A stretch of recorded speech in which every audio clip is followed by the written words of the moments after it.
এক রাজা তার 3 মন্ত্রীর হাতে একটা করে খালি বস্তা দিয়ে বললেন, তোমরা বনে গিয়ে বিভিন্ন ধরনের ফল কুড়িয়ে এই বস্তাগুলো ভরে নিয়ে আসবে। রাজার কথা মতো 3 মন্ত্রী জঙ্গলে চলে গেল। 1 নম্বর মন্ত্রী শুধু ভালো ভালো ফল দিয়ে বস্তাটা পূর্ণ করলেন, আর 2 নম্বর মন্ত্রী চিন্তা করলেন, রাজা তো সব ফল দেখবেন না, তাই তিনি বস্তার নিচে গাছের পাতা দিলেন আর ওপরে কয়েকটা ফল দিলেন। আর 3 নম্বর মন্ত্রী চিন্তা করলেন, রাজার বস্তা খুলে দেখার এত সময় নাই, তাই তিনি রাজাকে ধোঁকা দেওয়ার জন্য জঙ্গলের মরা কাঠ, পাতা হাবিজাবি দিয়ে বস্তা ভরে ফেললেন।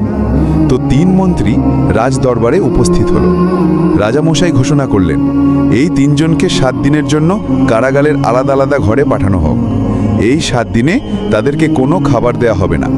তাদের পরিণতি হলো, এই প্রথম মন্ত্রী আরামে ফল খেল, আর দ্বিতীয় মন্ত্রী 3 দিন ফল খেল আর 3 দিন না খেয়ে থেকে অসুস্থ হলো, আর তৃতীয় মন্ত্রী অনাহারে থেকে মারা গেল।